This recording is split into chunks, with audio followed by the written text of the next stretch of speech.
Good morning, students. Here I am going to start physics for class 9, and the topic is gravitation, in which we will start from definition of gravitation. तो class 9 का chapter number 3 जो है उसमें एक chapter है that is gravitation. उसका हम लोग पहले डेफिनेशन देखते हैं और वहां से हम लोग स्टार्ट करते हैं gravitation chapter.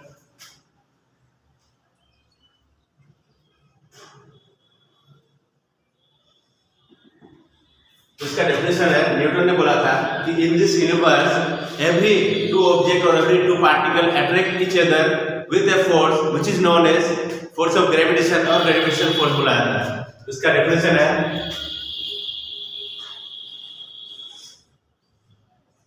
Every object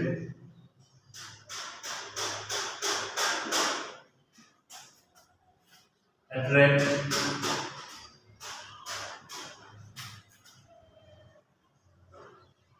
every other object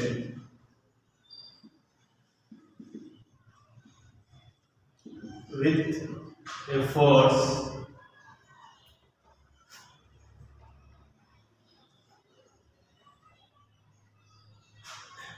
which is known as gravitation.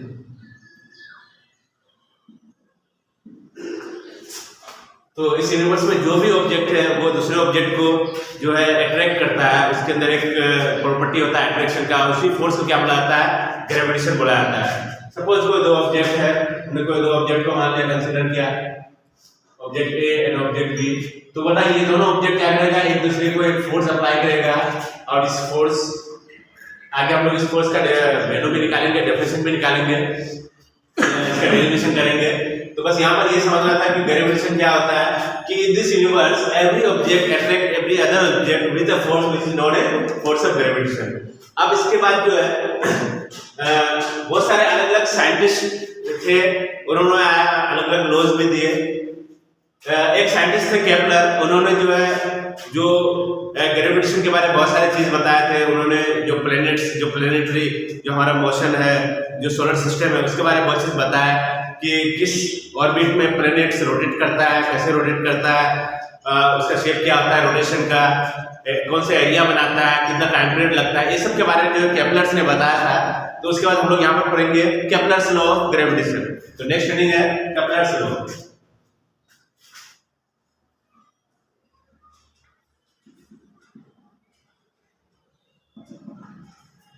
Kepler ने अपना 3 लॉज दिए थे. These are 3 laws given by Kepler. First जो लॉ दिए थे उन्होंने, वो दिए थे फर्स्ट लॉ जो था, फर्स्ट लॉ बोला था law of orbit, law of orbit के बारे में.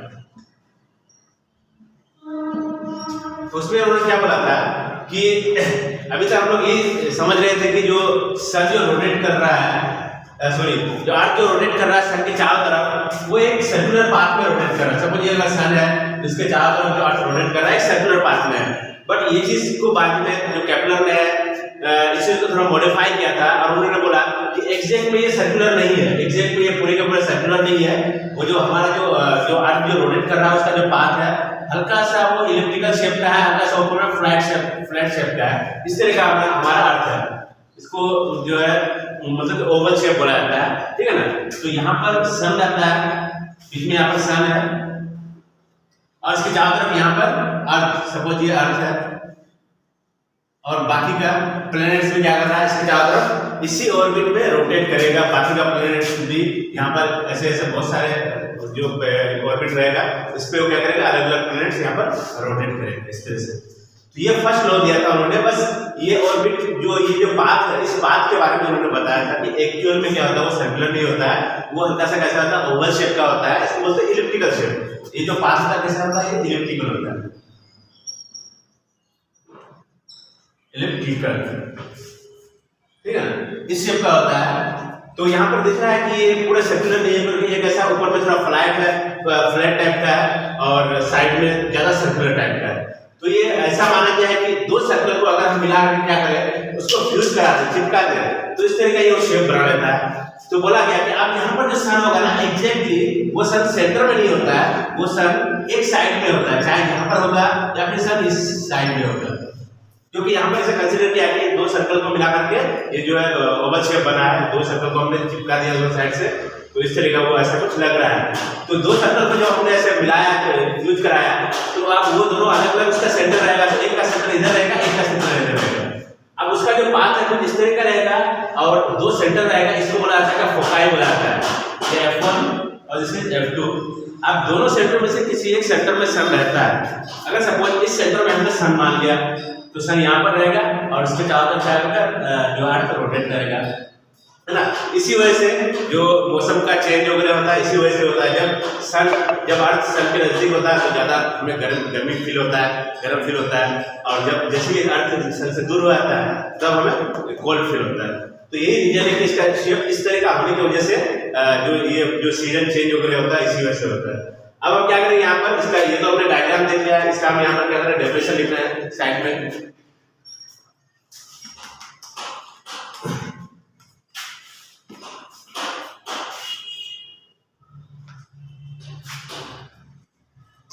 इसका डेफिनेशन है कि ईच प्लैनेट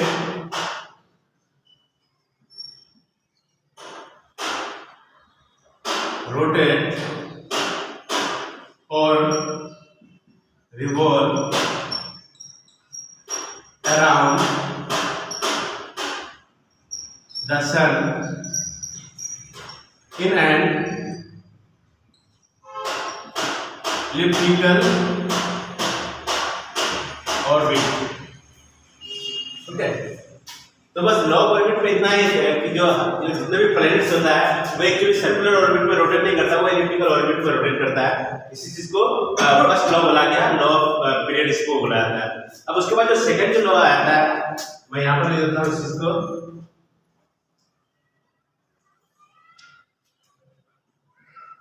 सेकंड लॉ, अब इसको बोला गया क्या, लॉ ऑफ एरिया बोला गया, लॉ ऑफ एरिया। अब इसमें क्या है कि सपोज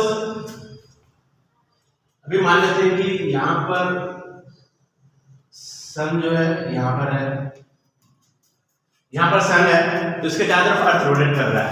अब मैं मान रहा हूं कि सपोज एक कोई पॉइंट ए है, इस पॉइंट पे अभी अर्थ है, तो इस सन से लेकर के अर्थ को मिलाने वाले जो लाइन है ना, एक लाइन मिला रहा है जो सन से अर्थ को मिला रहा है, तो ये लाइन फॉर्मेशन हो रहा है। अगर सपोज 1 मंथ के बाद, आफ्टर 1 मंथ के बाद वो रोटेट करता हुआ इस पॉइंट पे आ गया, बी पे आ गया, तो वही लाइन अभी जो सन से लेकर के ए तक मिल रहा था, अभी वही लाइन घूमता हुआ रिवॉल्व करता हुआ अभी बी पे चल जाएगा 1 मंथ के बाद, तो अभी यहाँ पर आ गया।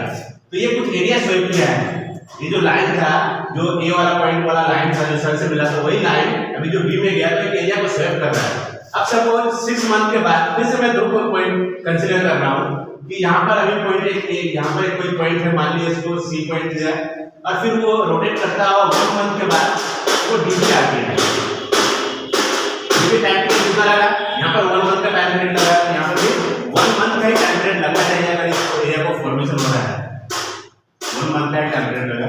तो कैप्टन ने बोला कि ये जो अगर सेम टाइम पीरियड में, इक्वल टाइम पीरियड में अगर ये एरिया जो स्वेप हो रहा है ना, तो वो हमेशा इक्वल होता है।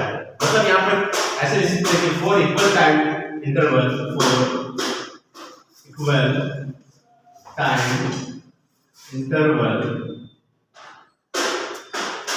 एरिया फॉर्मेशन बाय, अगर इस पॉइंट को मैं एस मान लेता हूं तो एरिया यहाँ पर कौन सा बना रहा है, एस ए बी बना रहा है। तो area S A B, area of triangle S A B will be equal to area of triangle S C D.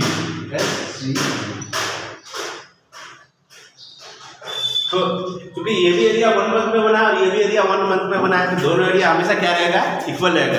अगर सपोज उसके बाद भी एक एरिया और बना रहा है, सपोज मैंने मान लिया कि यहाँ से सन रोटेट करता हुआ फिर एक पॉइंट यहाँ एन पे आ गया, और फिर 1 मंथ के बाद वही एरिया अभी यहाँ पर आ गया, सॉरी वो लाइन अभी यहाँ पर आ गया, यहाँ पर एम मान लिया, तो ये जो एरिया बना, अगर ये भी एरिया बनाने में अगर 1 मंथ का टाइम लगा है, 1 मंथ का टाइम लगा है, तो ये भी एरिया किसके इक्वल रहेगा, इसके ही इक्वल रहेगा। That is so this area will be area SNM will be equal to area SN, है ना। तो इस तरह से कि किसी भी दो पॉइंट को हम कंसीडर कर लें और वो दो पॉइंट के बीच का जो टाइम पीरियड है अगर सेम है, तो वहां पर बनने वाला एरिया हमेशा क्या होता है, इक्वल होता है फॉर इक्वल टाइम इंटरवल। बस इसी चीज को उन्होंने क्या बोला था, सेकंड लॉ में बोला था, जिसको बोलते हैं लॉ ऑफ एरिया। इसका प्रूफ है, इसका प्रूफ यहाँ पर तो नहीं करना है 9th में, इसका प्रूफ 11th में करना पड़ता है, तो सिर्फ यहाँ पर डिफरेंशियल देखना जरूरी है। उसके बाद थर्ड लॉ था, थर्ड लॉ उन्होंने, मैं यहाँ पर रफ कर रहा हूँ, इसको आप जूम करके नोट कर सकते हैं। अब थर्ड लॉ जो यहाँ पर उन्होंने बताया था,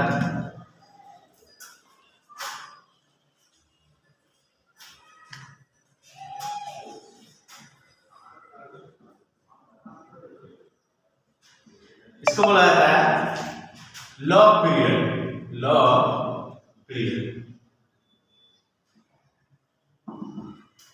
अब यहाँ पे एक्चुअली क्या होता है कि टाइम पीरियड के बारे में बताया गया। बोला कि सपोज ये हमारा अर्थ है, ये होता है मेजर एक्सिस, सॉरी ये होता है minor axis, this is minor axis, ये होता है क्या, मेजर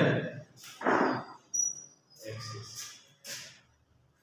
तो मेजर एक्सिस का जो रेडियस होता है, ये जो अगर सपोज कि यहाँ पर अर्थ है, अर्थ रोटेट, अर्थ ये जो अर्थ है इसको रोटेशन करने के लिए टाइम पीरियड टी लग रहा है, और वो घूमता घूमता ऐसे करके इधर तक आ गया है ना, उसमें कुछ ना कुछ टाइम पीरियड लग रहा है। तो बोल रहा है अर्थ का टाइम पीरियड का square of time period will be square of time period will be directly proportional to the cube of the radius.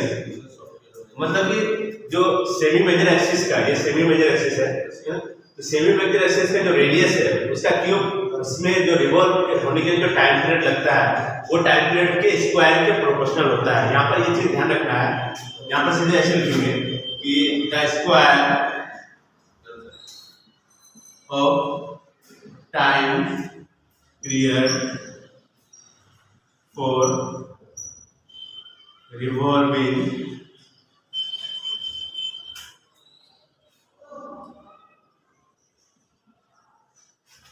of planet is directly proportional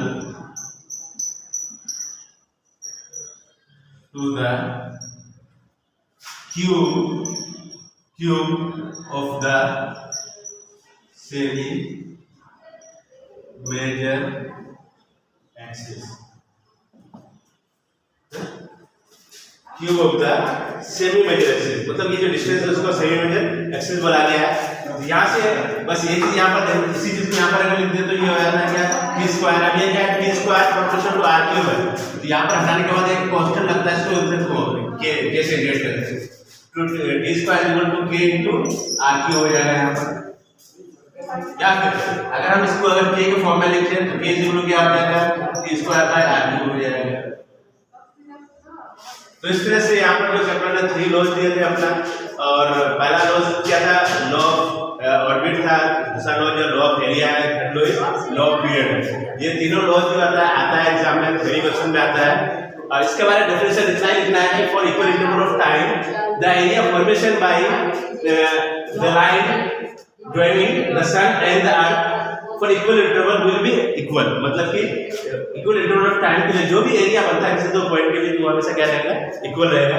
और थर्ड में जो ये ध्यान रखना है कि the time period for revolving the sun or time period for revolving the planet will be time period square the time period for revolving the planet is directly proportional to the cube of the semi major axis that is radius। इस चीज यहाँ पर ध्यान रखना, ये चीज numerical में काम में आएगा, तो ये नोट कर लेना है आपको।